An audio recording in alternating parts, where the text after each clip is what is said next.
Hello, everybody, and welcome to this edition of Discussing Digital. Today, I'm discussing digital marketing with Ian Dickson, a business coach I've known for a long time. So, Ian, would you like to introduce yourself and tell us a bit about your business? Fabulous. Thank you. Yeah. For those that don't know me, my name is Ian Dickson. And for the last 19 years, nearly 20, crazy. I know, don't even like saying it, but I've been supporting local and international businesses now, business owners just like your viewers, really, to become healthier, wealthier, and happier. So whether that be one-to-one, one-to-many, training, presentations, yeah. So coaching, training, all sorts of things, really. So yeah, I love what I do. I don't feel like I've worked for the last 20 years, but I don't want anyone to catch me. So I love it. Brilliant. No, that's really good. And as we talked before the show about Mm. how good it is to be actually doing it. It's not a job, it's something you love doing, which is Yeah, great. exactly.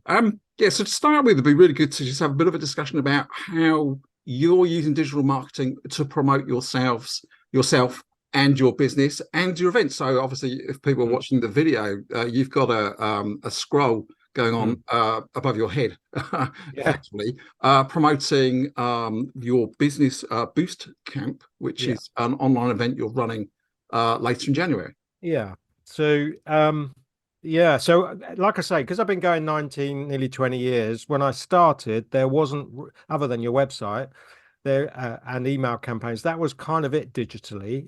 There was no social platforms as such, really. There may have been one, just trying to think, but very, very little. So I've worked through the transition into this digital world that we live in. And I love the fact that, you work with people and they're asking the same questions, but how you answer those questions, how you go and do those things has changed. And back in 2004, when I first started, if I wanted to run an event, I would have to literally sit in front of the TV and stuff maybe as many as 3,000 envelopes, stick stamps on those envelopes, put them in the post, advertise in the Portsmouth News, get out physically networking. And it was like, shoe leather. It was really hard. And then with the introduction of these social platforms, and doing what I do for a living, I've had to be at the front end. So even if there are platforms, for example, I have never installed TikTok onto my system. I don't use TikTok, never use TikTok. And if anybody ever asks me, I say I don't know about TikTok. But as each of the other platforms have come along, I've put my swimming trunks on and dove in. So when Facebook arrived, I was in there. When LinkedIn arrived, I was in there. When Twitter arrived, I absolutely jumped on Twitter straight away. And my analogy is, you're juggling two balls. You've got LinkedIn and Facebook, and then Twitter turns up. So I see that as another ball. You can't put one of the other ones down. You got to pick that one up too. And then YouTube, Pinterest, yeah. So each time a new platform has arrived, I've basically put my trunks on and jumped in. So some I probably spend more time on than others, as much because my client base or my prospect base is more likely to be there. Some because that I find them a better match for my product or service.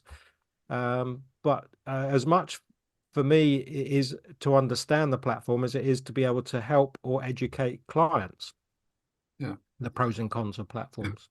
I mean, we'll talk about your event in a minute because I think yeah, Mm, we said we would. But I'm interested just to go back on your point about TikTok and you've jumped in on all the other platforms as they came out, but mm. not that one. Is there a particular reason why it's just you just haven't gone in that direction? Yeah, so um,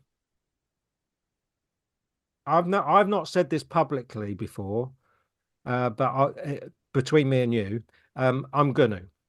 Hmm. Right. So I haven't up to now, but this year I will put my trunks on and jump into TikTok and have a look. So Yeah. and to go back to the question, I think when the platform first arrived, a bit like Facebook, when that platform first arrived, it was very much a different demographic platform. It was for a different audience. but like all things, business people are shrewd enough to, exploit, take advantage of, and get tucked into. And people saw that there was an opportunity there to make money and to promote their products and services. And I know for a fact that over the last 18 months, it has become a platform that even accounting firms and all sorts are using it in a way to promote their products or services. So this year I will add that ball to my juggle set. So yeah, it's definitely worth it. I'm just dipping my toes in it at the moment, but I recorded an episode of this. Well, I was actually recorded about 18 months ago, released it last year with Alison Colley. Do you know Alison? I know Alison. Yeah, Yeah, lives on the yeah, island. Yeah, yeah. Well, she's been using TikTok for ages, and she's getting loads and loads of business through it. Basically, she just records a short video every day or regularly, asking a simple question about HR. And she said it grew sort of particularly in lockdown when there was a lot of questions about furlough and things like that, and she would literally just go on there every day. It's just her talking to her phone effectively, answering a question about HR, and it's been really, really successful for her. So yeah, I'll give Alison's sort of channel a bit more of a boost. Well worth going and have a look at, and the view figures are amazing. I'll definitely be embracing that platform this year. But part of my DNA is I love to understand things. So, and part of the enjoyment for me is to unravel it and work out how it works. So, yeah. Well, if you ever want to chat about it offline somewhere, it's a fascinating platform for me, and it's a place I'm going sort of getting more into. Because the other good thing with those vertical, the format short form videos. It's clearly shaking up the other platforms, because now obviously Reels are all over Facebook and Instagram, and YouTube have put their YouTube Shorts element in as well. So you can actually record it once and put it in at least 4 places. So no, they're well worth going. I'm going to come back to you about Facebook in a bit, because obviously we talked again offline, but let's use this opportunity in case I don't think we will forget, but in case we miss it, talk a bit more about your Business Boost camp, and how you're delivering that and promoting it digitally.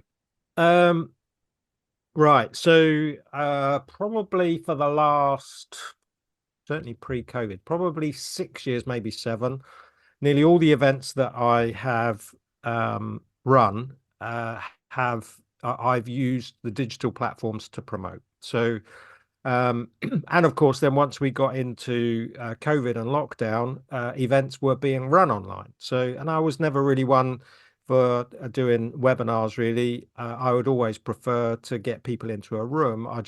Even now, I would say that the amount that we learn when we're physically in the room is far greater than if we are in a little box in our slippers at home. So, but we are running what I've called a Business Boost camp on the 26th of January. I don't really want to put a sales head on, but it's basically build, optimize, organize, systemize, and turbocharge is the boost. And basically, through the Christmas break, I came up with a process where you can generate 3,125 combinations. It's a very specific number for a reason. And the idea is you'll never be short of ways in which to grow your business. If there's 3,125, you can't sit in front of me and say, I don't know what to do. So as in, there's 3,125 combinations. So go shake the globe and get another set of combinations to play with. So so if just people can go and find it, it's all across my website and across my socials. So I used Facebook, LinkedIn, YouTube, Twitter, or X as we call it, to promote. So they're the balls that I juggle. Instagram as well. So all of my social platforms are active. I don't just have a social platform that's kind of mothballed. They're all very active. So that's not true. Pinterest is probably I have a Pinterest account, but I don't really, it has got a lot of content on it, but it may be 5-6 years, so the lights are off. Yeah. So have any of them been better for getting people along to the event or to book at the moment, or is it pretty much kind of much for muchness type thing? Facebook, but it's relative, as in Facebook has probably been a dominant platform for me anyway. So I didn't really properly engage with LinkedIn as a platform until about 4 or 5 years ago. And even now, the last 9, 12 months, I have turned the wick up on LinkedIn. So I've really spent some time understanding that algorithm and what have you. So to the short answer to your question is events prior to, today really have been predominantly Facebook has been the primary platform to promote. Yeah, cool. And obviously, as we're talking about digital marketing, I'm assuming some of the ideas, without giving away too many secrets, some of the ideas of how that you're going to cover on the event are digital.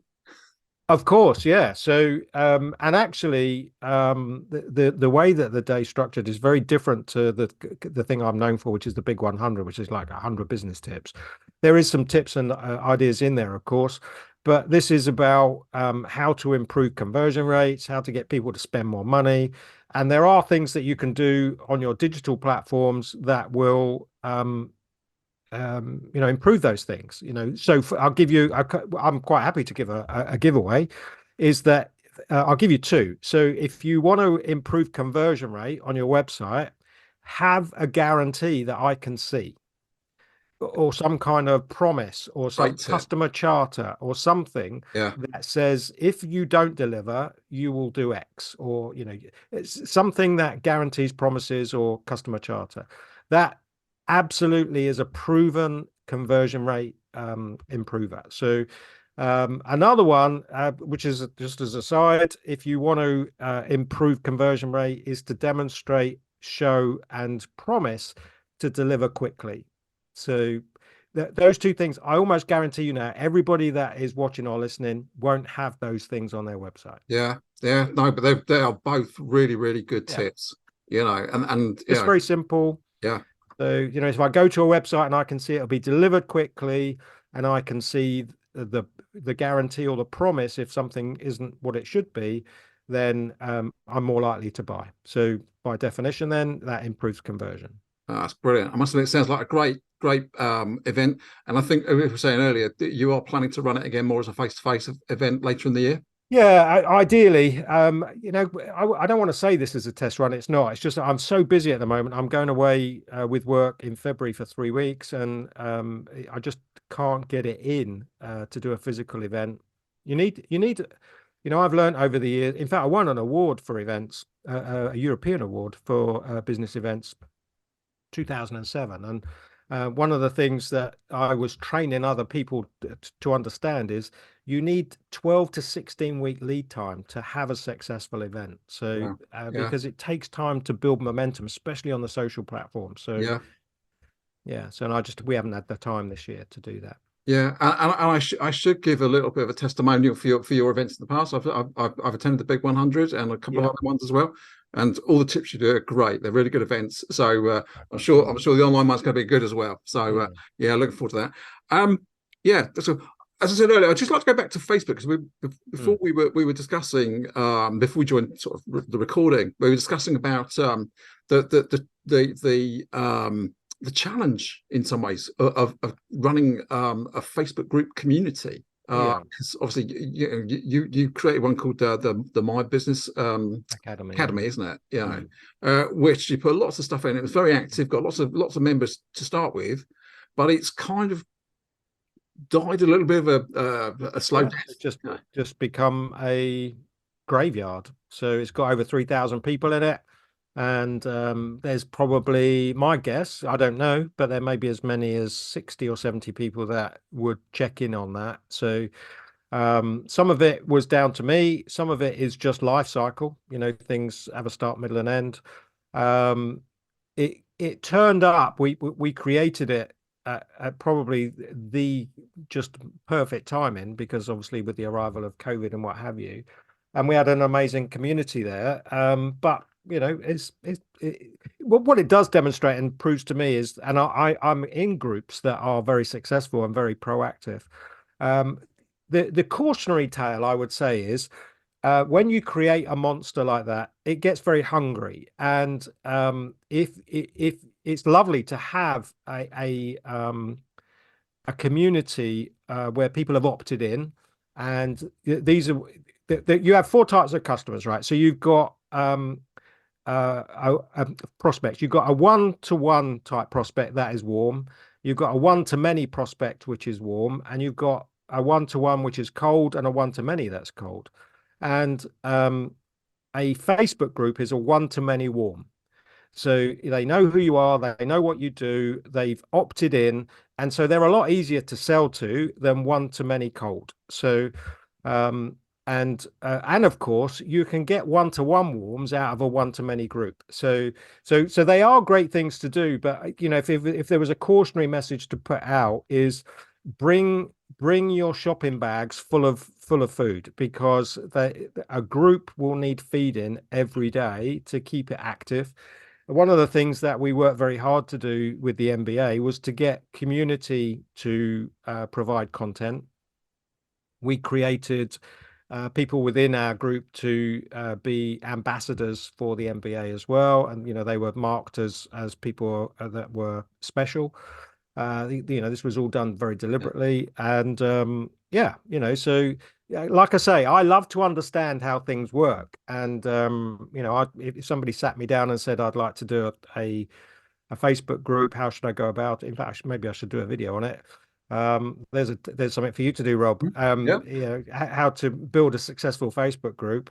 It's certainly something I've done, thoroughly enjoyed it, but geez, it needs some feeding. Yes.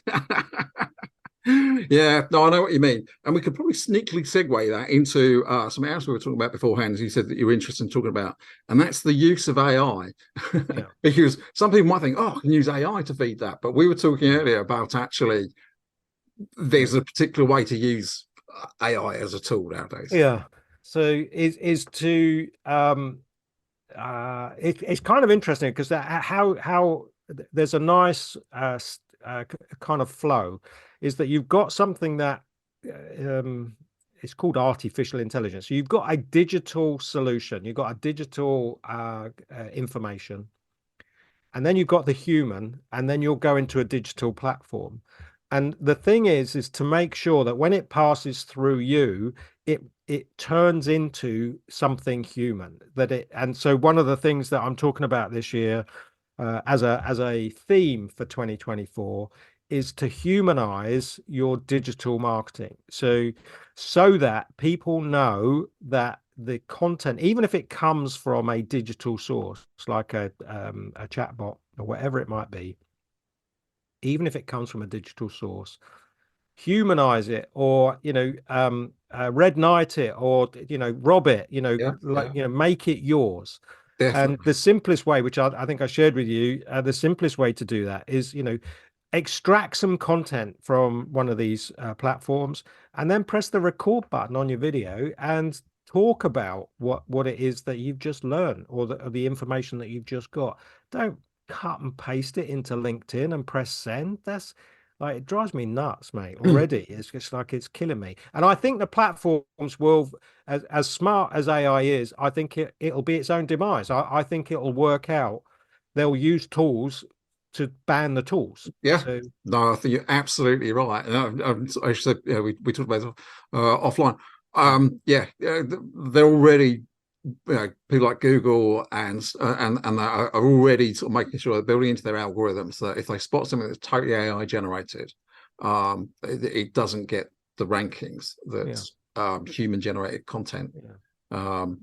it And you know, we will should do. all make a stand. We don't want to be reading, you know, I can type it into Chat GPT. I don't need to have my walls covered in AI produced content. Yeah. You know, I want to read stuff that's of interest. So it doesn't mean it's not of interest, but by the same token, I don't understand the individual behind it if it's a cut and paste from a bot. So Yeah, yeah, and it all goes back to, you know, sort of like, I mean, we first met for networking. One of the big things there was meet like no trust, and you yeah. know, and that all goes, you know, so some of the way people are using AI goes completely against that, because actually you're Mm, not meeting, liking, and knowing them, you know, because you're not seeing the human side of it. And a big up to you with, putting the time and effort into producing something like this, is because I am not a deep fake. I am actually here. So this is me. Look, Yeah. I promise you, I am actually here. So Yeah. And it's hard to be a deep fake with a shirt like this. Oh dear. I'm conscious of time, yeah. there's I just want to cover three more things, right? The first off was when was your response in the to my pre recording question of talk about your most successful post, and your response was Right. So I read that as was it most successful post yeah, or thing that I've done on digital. Anyway, I most successful post. Did I write it down? yeah. But your response to me was define successful, Oh, I see. Yeah, which right. was really So good. yeah, so that's a yeah. So and of course I have this conversation with clients. So um there are multiple levels. This goes actually right back to the days before social platforms when I was running events and my coach would say to me, was it a successful event? And I said, well, it depends where in the process you want to measure the success. So the first level of success is that we got 35 people registered. Tick. That's like, as far as I'm concerned, from a marketing perspective, I wanted 35 booked. So there's an argument that says in that regard, from a marketing perspective, it's a success. Okay, 32 people turned up. That's a success because we wanted 30. So of the 35, 32 turned up. And then maybe I didn't get any additional work from it. Is it still a success? Yeah, So, or I only got 2 inquiries and I didn't convert any new business. Is it still a success? So, and that translates across to the digitals, whether it be your website, bounce rate, how long they stay, whether your numbers are green or red, up or down. And then with the social platforms, everybody does it just for clicks. One of the lines I used last year is that we would all be envious of our own social media. So, we just do it for the clicks. Nobody does it for any other reason. And so your primary measure of success, if we were to be generic, is how many people saw my stuff. Well, people seeing your stuff doesn't make you successful. So is that a measure of success? The true measure of success is the money in the till. So that's if you strip it all away, did it convert and have I got business from it? So yeah, part of the challenge, Rob, is that posting something to YouTube, Facebook, LinkedIn, that even TikTok, that it spikes and like 15,000 people see it. I think, wow, that was a great post. And then 3 months later, they come and sign up and do some work with you. Trying to join those dots back together again can sometimes be very tough. So, yeah, especially if you're across all the platforms. So, basically, when I'm working with clients, I say to them, we need measures, and we need to measure whether or not it was, successful at whatever level it is. But we don't need to be like, it's not a failure if we didn't get any business from it. So, one of the things I say about my events pre-digital is that if we had 32 people in the room, I sent 32 people away after 3 hours with me. They know whether or not I'm good, bad, or indifferent. yeah, So, yeah. for me, that's a success. Yeah, So, yeah, and some very quick takeaways from that is like setting targets, and having some different definitions of what success is at different levels. But you might not hit all of them, but actually there's a number of ways through it. But at the end of the day, we're all businesses, and money in the till is the most important one. yeah, Yeah, no, yeah, so that was really good. I was just it really piqued my interest when I saw your response to that. So thanks for talking about that a bit more. yeah, Yeah. Yeah, and just sort of finally before we wrap up, obviously, I ask all of my guests for two tips, right, to share with oh everyone. God, I've got about 10. One is do this, it works really well on digital, and one is don't do that, it's terrible. Yeah, So if you could do this tip first, please, that'd be great. right. So, well, the first thing obviously we've already done is to humanize your digital content. Um, the Another one is rule of thirds. If you're looking for some guidelines, on any of these platforms, a third of your time should be spent engaging with your existing audience. A third of your time should be spent trying to grow that audience, and a third of your time you can spend selling your stuff. And that essentially means about once a week you can feel comfortable saying, buy my stuff. So one of the big things that I'm seeing a lot of is that people are very, very busy marketing on their social platforms, and they've got 800 connections or 800 people in their community. And the analogy that I give, that's the equivalent of walking into Wembley Stadium with an A4 flyer, and there are 8 people in the stadium. They could be anywhere in the stadium, but there's 8 people in there. And you hold up your A4 flyer and no one can see what it is that you're offering. You might go into the stadium the next day and there's a guy stood next to you, and you hold up your flyer and you think, fab. You show him your flyer. Guess what he does? Looks away. He holds up his Oh, flyer. yes. So he's doing what you're doing. So, right. So then you put 150,000 people into the stadium. Fabulous. Now you've got a community. You walk into Wembley Stadium with 150,000 people, you hold up your A4 flyer, you're confronted by 150,000 people holding up their flyers. It's tough. It's tough. Get your head around the fact you need to grow your community, warm to many. You know, what one to many warm is ultimately what the social platforms are, but you are absolutely one to many cold to the majority of them. So, and the only way they get warm is by, keeping going. So Yeah. I could give you lots, to be honest. Obviously it's a big topic. Yeah. So in fact, I listed lots here. So maybe they should come along to my event on the 20th. Definitely. Definitely. So, listen, I want to thank you for giving me the opportunity just to be able to share some stuff, to be honest with you. I'm very vocal about these things, and the digital platforms are incredibly important to any small business, really. You need to engage. I can still remember now people saying to me, should I be on Facebook? Should I be on Twitter? Should I be using, people ask me, should I be using TikTok? And I said, I don't know, I don't use it, but that will change this year. Yeah. So. Yeah.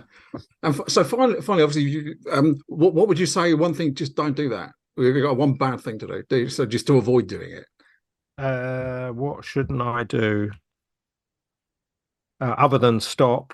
I'm not of is that it, if which is why I like the warm or cold. 1-to-1 warm is fine. 1-to-1 cold, which is essentially when somebody connects with you on LinkedIn and then you go into their DM box and say, I've got this fabulous product, you want to buy it. That's 1-to-1 cold.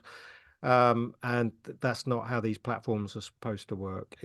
Social selling is the terminology, isn't it? So you create and engage and build relationships. So this isn't Tinder. So no. The whole idea here is that we get into a relationship first. Yeah, no, I agree. That's brilliant stuff.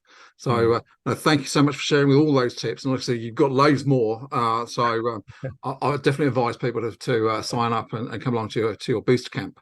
Thank you. And on the back of that, so if they want to do it, what's the best place for them to sign up? I will share links anyway in the show notes. But just type my name into Google. To be honest, I'm on page 1. Mum would be very proud if you put my name into Google. I'm on page 1, and then you'll find my website. Or, of course, digital media. You'll find me on Facebook, Instagram, LinkedIn, YouTube. I have 122 videos on YouTube. That's a big platform for me this year.